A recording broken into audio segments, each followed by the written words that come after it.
상상해보세요. 친하지 않는 직장 상사와 같이 차를 타고 가야 하는 출장길입니다. 일면식이 거의 없는 사람이 대부분인 모임 자리에서 홀로 남겨져 있어요. 냉랭한 고객에게 말을 걸어야 하는 영업 상황이에요. 생각만 해도 어색하고 도망가고 싶지 않으세요? 무슨 말이라도 해야 하는데 도저히 무슨 말을 어떻게 해야 할지 모르시겠다면 오늘 이 영상 함께 하시죠. 여러분의 성장과 성공을 뜨겁게 응원합니다. 안녕하세요. 고객을 이해하고 서비스를 연구하는 박강사입니다. 박강사TV는 서비스업에 종사하는 모든 분들과 함께 배움과 성장을 실천합니다. 오늘의 내용은요, 비단 서비스 현장뿐만 아니라 모든 어색한 인간관계에서 도움이 될 것 같아서 준비를 해봤습니다. 얼마 전에 제 친구가 이런 소리를 하더라고요. 원영아, 사람들이 너하고 있으면 대화를 편하게 잘하는 것 같아 라고요. 여러분들은 상상을 못 하시겠지만 제가 낯을 많이 가리거든요. 그리고 인간관계의 폭이 그렇게 넓지도 않고요, 넓히고 싶어 하지도 않는 타입이에요. 친한 사람들하고 있을 때는 주도적으로 해서 말도 잘하고 수다스럽지만 어색한 첫 만남이거나 모르는 사람과는 대화를 잘 하지 못해요. 그런 내가 어떻게 저런 이야기를 들었을까 라는 생각을 해봤는데요, 그거 필요에 의해서 제가 노력한 거더라고요. 고객 응대를 하는 순간이나 비즈니스 관계이거나 아니면 잘 보이고 싶은 사람이 있을 때 숫기가 없지만 낯을 가리지만 노력해서 말문을 트는 거였거든요. 그래서 오늘 어색한 상황이나 낯선 사람과 말을 잘하는 방법을 다룬 책, 바로 잡담이 능력이다 라는 내용으로 함께 하겠습니다. 이 서적이 제가 시도하는 스몰톡들이 아주 잘 정리가 되어 있더라고요. 함께 해보실게요. 엘리베이터에서 직장 상사를 마주하고 나면 인사만 간단히 하고 괜시리 휴대전화를 보거나 춤 숫자 바뀌는 것만 부러져라 쳐다보신 적 있으시죠? 어색한 관계에서 1분이 막 10분처럼 느껴지는 순간들이 있어요. 이런 순간 어색함을 깨고 상대와의 거리를 좁히고 친해질 수 있는 대화가 바로 잡담이에요. 말 그대로 잡담은요, 알맹이가 없는 이야기이기 때문에 대단한 의미 부여하거나 부담을 가질 필요가 없는 것이죠. 우리가 사회생활을 하면요, 더더욱 관계가 없는 낯선 사람들과 소통을 해야 할 때가 많잖아요. 이럴 때 상대에게 어색함이 그대로 전달되게 되고 말을 잘 하지 못하면 사회성이 결여된 사람, 불편함을 주는 사람으로 느껴질 수 있어요. 상대와의 어색함을 없애고 분위기를 편하게 만들고 서로 간의 심리적 거리를 좁힌다면 상대방에게 신뢰를 얻고 더욱 많은 기회와 성과가 있을 수 있겠죠. 물론 모든 사람에게 다 그래야 하는 건 아니에요. 적어도 내가 친해지고 싶다면, 내가 불편하고 싶지 않다면 상대의 마음을 열고 말문을 트이게 하는 스몰톡을 해주세요. 만약 마음속에 말솜씨가 없어서 창피한데 혹시라도 긴장해서 말을 더듬거리면 어떡하지? 내가 말하면 분위기 깨지는 거 아닐까? 부담스러우세요? 우선 우리가 대화를 할 때 용건을 전하는 대화가 있고 용건 이외의 대화가 있잖아요. 스몰톡, 바로 잡담은요, 이 두 가지 중에서 용건 이외의 대화에 해당이 됩니다. 의미 없는 이야기예요. 책임을 질 필요도, 녹취록을 남겨야 하거나 심오한 토론을 하는 것도 아니에요. 막 빵빵 터트려야 되는 재미가 있어야 하는 것도 아니고요, 촌철살인 같은 멘트를 해야 되는 것도 아니에요. 단지 분위기를 부드럽게 만들고 내가 생각한 것, 느낀 것을 솔직하게 말하면 돼요. 모르는 주제라면 좀 몰랐던 얘기네요, 그런 일이 있었나요? 정도로 반응해 주시는 것만으로도 충분해요. 그렇다면 스몰톡을 시작하기 가장 절호의 기회가 언제인 줄 아세요? 바로 인사를 시작할 때예요. 제일 중요한 시점이죠. 인사를 할 때 플러스 알파의 메시지를 건네주세요. 바로 인사 외에 사소한 화제로 한마디를 덧붙여 주시는 건데요. 안녕하세요. 여기 이번에 인테리어 새로 했나봐요. 어서오세요. 혹시 밖에 비가 오나요? 같이 말이죠. 상대가 네 정도만 반응을 해도 빗길 오시느라 고생 많으셨겠어요 한다든지, 아니요 라고 해도 일기예보 봤거든요, 비 안 맞으셨다니까 다행이에요, 같이 가벼운 대화로 이어나갈 수 있겠죠. 그렇다고 해서 또 여기서 뭔가 같은 주제로 계속 진지하게 막 토론하려고 하시면 안 돼요. 잡담은 그냥 잡담이기 때문에 결론을 내야 하거나 이야기를 정리하려고 하면 오히려 더 어색해질 수 있거든요. 차라리 또 다른 화제의 거리를 찾아서 내용을 변경하시는 것도 방법이에요.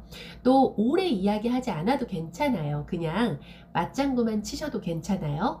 만약에 인사하고 할 말이 없고 무슨 말을 해야 할지 모르겠다 하시면 칭찬거리를 찾으세요. 그냥 지금 눈앞에 보이는 부분을 찾아서 칭찬하시는 거예요. 모자 쓰신 게 잘 어울리시네요. 검정색 옷이 잘 어울리시는 것 같아요. 헤어스타일이 예쁘네요. 같이 말이죠. 칭찬할 거리가 없다면요, 상대가 갖고 있는 독특한 물건이나 특별한 것에 이거 뭐예요? 처음 봐요. 같이 먼저 반응을 해주세요. 이것도 저것도 없다 한다면 커뮤니케이션 도구를 활용해 보세요. 내가 가지고 있는 캔디든 껌이든 휴지든 봉투든 뭐든 건네보시는 거예요. 괜찮으시면 민트 초코 하나 드실래요? 같이 말이죠. 만약 거절을 당했다고 해도 주눅 들거나 민망해하지 마시고, 민트 초코 잘 안 드시나 봐요. 같은 말로 이어나가실 수 있어요. 아, 네, 제가 단 것을 좀 안 먹어서요. 라고 한다면, 그럼 평상시 음료 같은 것도 달지 않는 걸로 드시겠네요? 특별히 좋아하시는 음료 있으세요? 같은 말로 이어나가실 수 있을 것 같아요. 편안한 분위기로 말을 잘하는 사람들의 특징은요, 상대에게 대화의 주도권을 준다는 거예요. 내가 하고 싶은 말이 아니라 상대가 하고 싶은 말을 할 수 있게 상대의 이야기에 오로지 질문으로 되받아주는 것입니다. 요즘 다이어트하고 있거든요. 라고 말이 나왔다면, 운동이나 식단 같은 거 하시는 거예요? 제가 강아지를 키우거든요. 라고 한다면, 그래요? 어떤 종이에요? 같이 말이죠. 상대가 더욱 이야기하고 싶게끔 만드는 것이 중요해요. 그러기 위해서는요, 전혀 관심 밖의 화제더라도 일단 반응을 하시는 거예요. 이야기의 내용은 그렇게 깊이가 깊거나 의미가 있어야 되는 건 아니에요. 다만, 전혀 다른 이야기가 아니라 전후 화제가 어딘가 연관되어서 꼬리에 꼬리를 무는 화제의 연결이 더 중요해요. 내가 겪거나 남이 겪었거나 어디서 봤거나 들었거나 한 공통의 화제와 접점이 되는 화제를 찾아서 이야기를 해주세요. 요즘 핫한 화제나 최근 뉴스로 거론된 사회적 이슈 같이 사람들이 공통으로 알고 있는 화제도 좋아요. 어떤 상황에도 대화에 능한 사람들은요, 뉴스나 신문 등을 부지런히 체크해서 어떠한 내용이더라도 대화가 가능하더라고요. 지난번에 땡땡님 말씀해 주셨는데요. 오늘 뉴스에서 이런 게 나왔는데요. 같이 말이죠. 특히 연장자라고 해서요, 꼭 그들의 관심사나 화제로 맞추지 않아도 괜찮아요. 오히려 상무님 이거 유행인데 알고 계세요? 교수님 뭐뭐인데 혹시 아세요? 같이 의외로 상사나 연배가 높은 사람들은 젊은 사람들이 상상하고 있는 이상으로 그들의 이야기를 듣고 싶어 하거든요. 고객 응대에서도 고객의 니즈를 파악하고 없던 욕구를 높이기 위해서 뭐뭐라는 사실 알고 계세요? 라는 화법을 쓰기도 하거든요. 고객 니즈를 파악하는 질문법은 위에 링크 달아드릴게요. 여기서 또 주의하셔야 할 사항은요, 갑론을박을 하는 상황을 만들어서는 안 돼요. 정치나 종교, 너무 개인적인 내용을 다루는 것은 안 돼요. 대화는요, 중립적인 사람일수록 정말 잘하거든요. 어떤 특정 그룹이나 파벌에 속하지 않고 모두에게 중립된 자세를 취할 수 있는, 즉 그룹화되지 않는 사람이 대화를 잘 이끌어 나갑니다. 여기서 저의 꿀팁은, 누가 헌담을 하거나 정치색을 묻거나 하면 그러셨어요? 불편하셨겠네요. 제가 잘 몰라서요. 저는 이런 대화는 좀 어렵더라고요. 정도로 하고, 참 식사는 하셨어요? 하고 화제를 전환합니다. 대화에 시작이 있었으면 끝이 있듯이 잘 끝내는 것도 중요해요. 그럼 다음에 또 이쯤에서 실례하겠습니다. 같이 깔끔하게 마무리를 해주세요. 특히나 아까 같이 난감한 상황이거나 대화를 지속하기 어려울 때 다음에 또 이야기했으면 좋겠어요. 그럼 저는 이만 미팅이 있어서 먼저 일어나겠습니다. 벌써 시간이 이렇게 됐네요. 잠깐이었지만 즐거웠습니다. 같이 긍정적인 마무리 순간을 마련해 주세요. 고객 응대 상황이라면 편하게 둘러보시고 필요하신 것 있으시면 언제든지 말씀해 주세요 하고, 고객이 편안하게 이용하고 필요할 때 찾을 수 있는 기회를 주세요. 혹시 오히려 내가 대화의 맥을 딱 끊기게 하지는 않으셨나요? 대화할 맛 떨어지게 하는 사람들의 특징이요, 부정하는 사람들이거든요. 그건 아니고요. 아니요, 저는 그렇진 않고요. 등 분위기 잡치는 사람들이 있어요. 흥미없거나 싫어하는 것일지라도 잡담하는 과정이라면 너무 진지해지지 마세요. 예를 들면 요즘 새로운 영화 많이 개봉했더라고요 라고 상대가 말했는데, 저는 영화를 별로 좋아하지 않아서요. 재미있는 건 없는 것 같던데요 라고 하면서 대화할 맛 떨어지게 하는 사람들이 있어요. 아니, 지금 영화를 같이 보자고 하는 것도 아닌데 굳이 부정해서 말한 사람 민망하게 어색하게 할 필요가 있나요? 중요한 거 아니면 그냥 긍정적인 방향으로 전환하세요. 동의를 못 하시겠다면 영화 좋아하시나 봐요. 이렇게 질문을 하세요. 요즘 새로운 컬러가 많이 나오나 봐요. 라고 고객이 말했는데 아니요 고객님 이거 몇 시즌 나오는 인기 컬러예요. 이렇게 분위기를 깨지 마시고 그렇다고 새로운 컬러라고는 말을 못하니까 고객님 레드 컬러 좋아하시나 봐요. 라고 관련된 질문을 해주시면 더 좋다는 것이죠. 또 말문이 턱 막히게 하는 사람들이요. 일문일답을 해요. 일문일답 하는 거는요. 대화를 거절하는 것과도 같습니다. 사춘기 자녀에게 학교 생활 어떠니? 라고 했는데 그냥 그래요 라고 하면 더 이상 무슨 대화를 하겠어요. 특히 고객 응대 과정에서 이거 라지 사이즈 있어요? 라고 했는데 네 있어요 만 하면 장사 안 하겠다는 거죠. 일문일답은 당신과는 더 이상 이야기하고 싶지 않다라는 거절의 태도와도 같아요.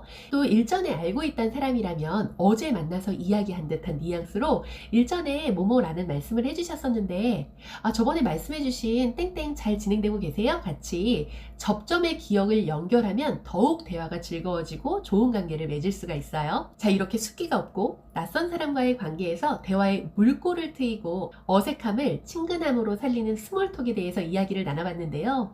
스몰톡으로 대화가 시작되면 그 과정에서의 맞장구도 정말 중요하거든요. 맞장구 잘하는 방법이 필요하신 분들은 영상 끝에 관련 영상으로 남겨드릴게요.